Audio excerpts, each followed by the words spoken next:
ताई ऐक प्लीज, मी तुझ्याकडनं पुन्हा पैसे नाही घेणार आहे आता. अरे हे काय असतं तुमचं? आता माझी पण जबाबदारी आहे ना, माझे आई बाबा. एरवी तू सांभाळतोस ना आई बाबांना. मग आता जर तुला काही अडचण असेल तर मला मदत करायला नको का? काहीतरी वेड्यासारखा हट्ट करू नकोस. मला आता जर पैशाची गरज असेल तू केली नसतीस का मदत मला? मग तसे आता मी तुला पाठवते. गप्पा बस, शांतपणे ते घे. आणि हा असा वेड्यासारखा हातेताईपणा नको करूस रोहन. धीर धर थोडा, मी आहे. तू आराम कर आता. मी थोडे पैसे ट्रान्सफर करते तुला. ठेवू? बाय.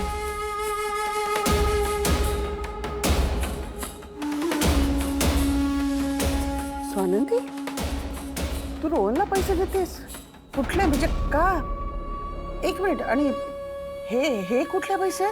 हे तर राजवाड्यांनी दिलेत मला पैसे. स्टाफचा पगार द्यायचा आहे म्हणून. ओ माय गॉड, म्हणजे स्टाफला द्यायचा पगार, ते पण समरनी दिलेला, तू तुझ्या भावाला देणार आहेस? हे असं कोण म्हणाले तुम्हाला, का तुम्ही ठरवून टाकलेत हे? म्हणजे राजवाड्यांनी जे पैसे मला स्टाफचा पगार म्हणून दिलेत ते पैसे मी परस्पर माझ्या भावाला देईन, माझे पैसे समजून, असं का वाटलं तुम्हाला?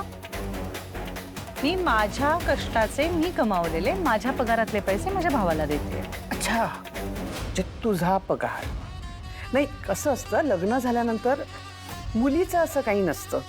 मुलीचं जे काही असतं ना ते तिच्या सासरचं असतं, माहेरचं काही उरत नाही.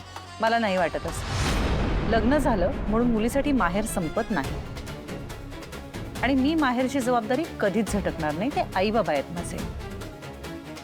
माझा भाऊ, माझी वहिनी, मुळात माझा भाऊ ना घरातल्या 4 जणांचा सांभाळ करतोय ना, सो त्या सगळ्याचा भार माझ्या भावाच्या एकट्यावर पडतोय. सो मी जसं माझ्या पगारातला काही भाग माझ्या सासरी देते, इथला भार उचलते, तसाच माझ्याच पगारातला थोडासा, अजून थोडासा भाग मी माझ्या माहेरी देऊ शकते आणि तिथलाही भार उचलू शकते. हे असं किती दिवस पैसे देत राहणार तिला? म्हणजे तुझ्या भावाला, रोहनला जॉब होता ना कुठेतरी, मग हे अचानक काय डिलिव्हरी बॉय? आणि नाही, मी असं बाहेरून जात होते ना तेव्हा कानावर पडलं सहज माझ्या. नाही हा, म्हणजे जरा टेम्पररी त्याच्यात नोकरीचा प्रॉब्लेम झालाय, म्हणून तो दुसरं काम करतो. ओ माय गॉड, म्हणजे रोहनची नोकरी गेली? म्हणजे आता असं होणार आहे की आपल्याकडे दिवसाला 10 पार्सल्स कोण ना कोणतरी घेऊन येत, डिलिव्हरी बॉय. त्यात आता आपला जावई डिलिव्हरी बॉय म्हणून पार्सल घेऊन येणार. स्ट्रेंज नाही, म्हणजे तो जावईच राहणार, त्याला असं कोण डिलिव्हरी बॉय म्हणून ट्रीट नाही करणार. पण तरीही मला डॉलच्या आणि त्याच्या संसाराची काळजी वाटते. त्यात डॉलचं आणि तुझ्या आईचं अजिबात पटत नाही.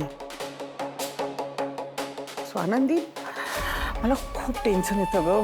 कसं होणार यांचा संसार, कसा होणार? नका काळजी करू, अगदी सुखाचा होईल. अहो, लग्नात उतार चढाव येत राहतात, पण कसं आहे, तुमचे एवढे संस्कार आहेत, कितीही संकट आली तरी एकमेकांना धरून ठेवण्याची धमक आहेच नाही का त्या दोघांमध्ये. त्यामुळे नका काळजी करू. अहो, जॉब बदलला म्हणून नाती बदलत नसतात. आणि जोपर्यंत नातं टिकून आहे तर जॉब बदलला तरी त्याने काहीच फरक पडत नाही, है ना?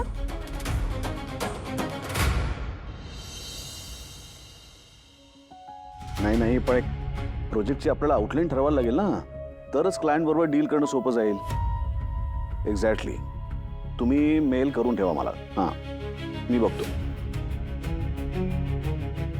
हो, सांगतो मी. येस.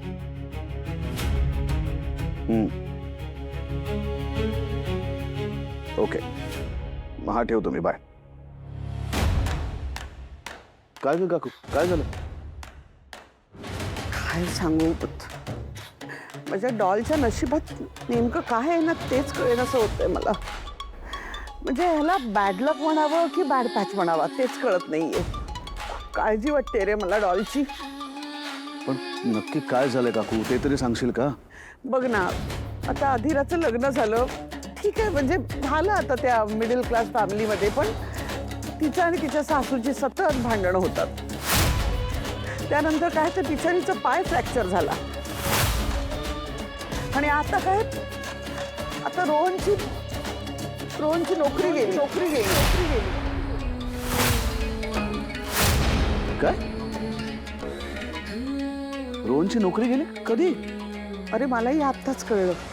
मला नेमकं माहित नाही, पण डिलिव्हरी बॉयची नोकरी करतोय. काय लागलं का तुम्हाला?